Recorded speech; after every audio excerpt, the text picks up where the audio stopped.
"Strike it," said the old monk. His voice was calm, but his eyes were firm. Arjun stood before the massive bronze bell, its surface weathered by centuries of wind and rain. His hand trembled as he held the wooden mallet. "But master," he protested, "if I strike it, the sound will echo through the entire valley." "Exactly," replied the monk, folding his hands behind his back. "And yet, what if the bell makes no sound?" Arjun frowned, confused. "A bell cannot remain silent when struck. That is its nature." The monk only smiled. "Is it? Strike it, and you will see." Reluctantly, Arjun raised the mallet and brought it down with force. The impact was heavy, but instead of ringing out, the bell emitted only a dull thud. No echo, no resonance, only silence. Arjun stepped back in shock. How is that possible?" he asked, staring at the massive structure. The monk's gaze softened. "Because this bell, though whole on the outside, is cracked deep within. A bell with cracks cannot carry sound, just as a man within a fractures cannot carry his truth into the world." Arjun lowered the mallet slowly, his heart tightening.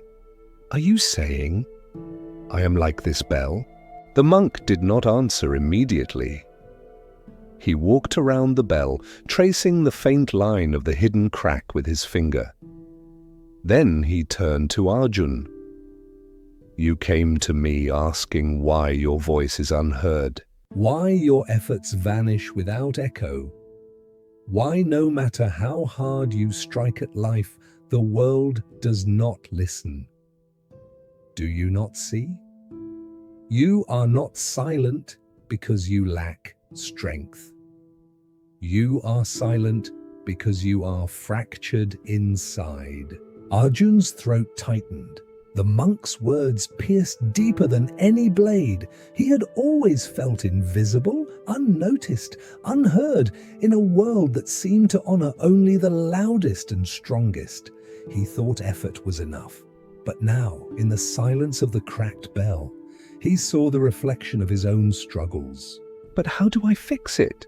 Arjun asked, his voice breaking. "How do I heal the cracks within me?" The monk's expression grew thoughtful. "The bell cannot heal itself. It must be reforged in fire, melted down, reshaped, reborn. And so must you. The fire is your hardship, your pain, your honesty with yourself.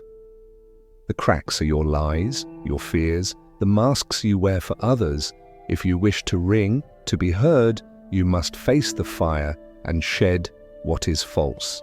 Arjun was silent. The idea of melting down, of facing all his pain and fear, was terrifying. Yet something in his heart stirred, a spark of hope, perhaps, or the first breath of courage. "Walk with me," said the monk. They moved through the monastery gardens where wind chimes tinkled softly in the breeze. The monk stopped at one chime that had lost a piece. It too made no sound when the wind passed through it. He pointed. "Do you see? Every voice in this world requires wholeness. If even one piece is missing, the song cannot be complete." Arjun nodded slowly. "So I must face what I have avoided." The monk's eyes gleamed. "Yes. Go into the silence of your own heart. Ask yourself, where are the cracks? Where are the lies? Where have you abandoned yourself?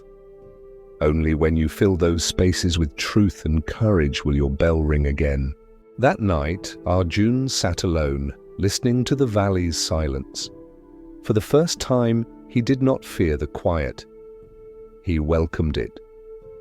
He closed his eyes and remembered the places he had fractured himself, the times he had said yes when he wanted to say no, the dreams he had abandoned because of doubt, the emotions he had buried instead of expressing. One by one, he saw the cracks clearly, and though it hurt, the seeing itself was healing. Days passed. Then, weeks.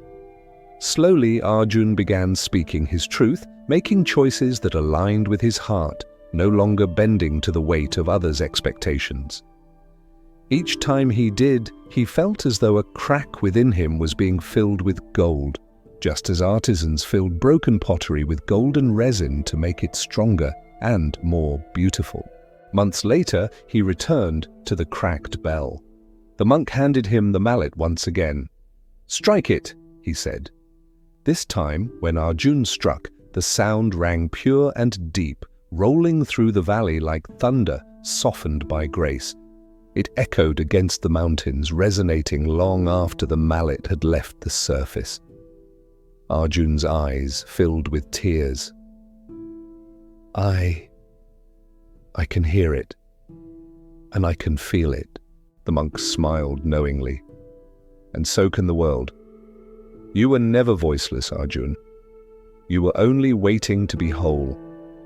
Now that you are, your voice carries not only sound but truth. Remember this always. The world does not listen to noise. It listens to resonance, and resonance comes only from wholeness."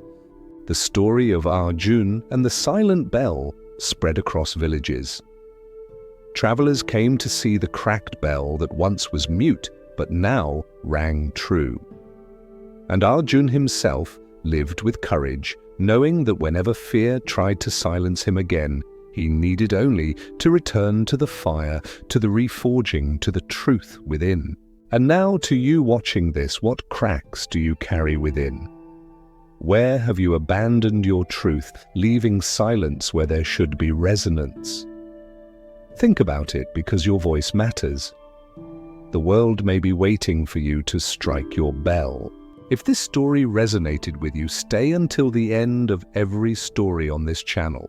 Each tale is a mirror, a light, and sometimes even a bell.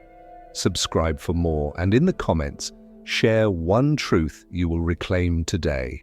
Your words may not only heal you, but inspire someone else to find their voice, because like Arjun, you were never meant to remain silent. You were meant to ring.